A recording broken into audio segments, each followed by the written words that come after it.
As Hezbollah and Israel continue to trade fire at the Lebanon border, the U.S. State Department is warning American citizens to leave Lebanon. The security alert went out this weekend on X, formerly known as Twitter. U.S. citizens instructed to leave via commercial flights that are still taking off in the region. The State Department adding that there is no guarantee the government will be able to evacuate U.S. citizens and their families. The caution follows the leader of Hezbollah saying the terrorist group is willing to go all in, also saying the U.S. is responsible for the war raging in Gaza. Meanwhile, there are new polls showing a divide along party lines when it comes to the Israel-Hamas war. We are joined for analysis by Niall Stanage, White House columnist with our partner, The Hill. Niall, thanks so much for joining us.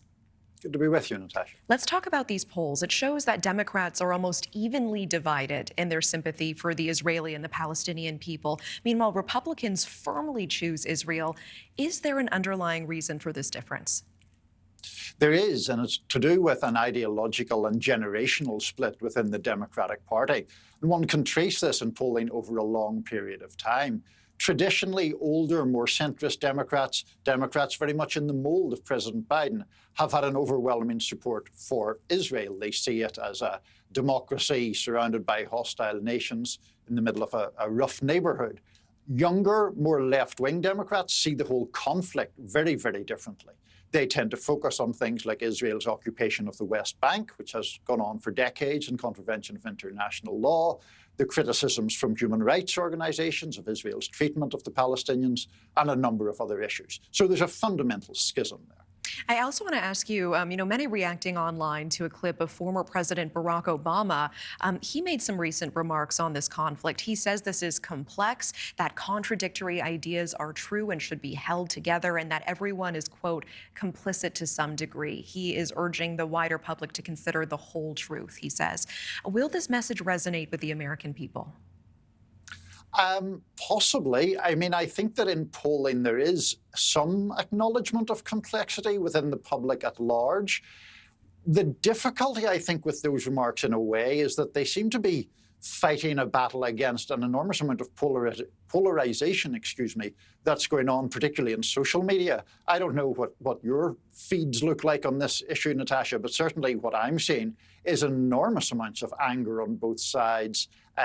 By both sides, I mean people in sympathy with Israel versus people in sympathy with the Palestinians, and a sense that neither side is listening to the other. I think President Obama's remarks were more a call to listen, and he specifically said, you have to listen and talk with people who disagree with you.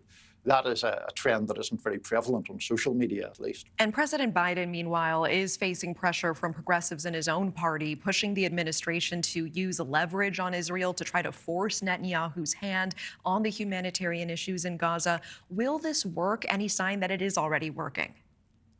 There's not a lot of sign that it's working. I mean, to some extent, I suppose the administration had modulated its rhetoric a little bit, talking about the need for Israel to minimize civilian deaths and so forth. But I don't think that will appease the left of the party, which looks at this in much more raw and visceral terms. There are approximately 9,700 Palestinians who have been killed. To the left, or to people who are sympathetic to the Palestinians, it would appear the Biden administration is not just underwriting that effort, but really being pretty full-throated in support. How you marry those two positions or reconcile those two positions is not clear to me. Niall, I do want to move to the 2024 election because it is exactly 1 year from today. There are new polls showing President Biden is trailing Mr. Trump in 5 of the 6 most important battleground states. What can you tell us about these new numbers, Niall, and what does this mean for the Biden campaign? They're very, very worrying numbers from the president's perspective. What it means is that if the election were being held today rather than 1 year from today, President Biden would almost definitely lose. You can't have those numbers that you're showing on the screen at the moment and hold out much hope if you're a Democrat that the president would win a second term. We're already seeing a lot of concern specifically about that poll. David Axelrod, who was, of course, at one time a key advisor to former President Obama, suggesting or implying that maybe President Biden should think about stepping aside. I mean, these are significant voices in the party expressing extremely deep concern about the president's chances of re-election. Thank you for watching. Go to newsnationnow.com to find News Nation on your television provider. And don't forget to click the red subscribe button below to get more of News Nation's fact-driven, unbiased coverage.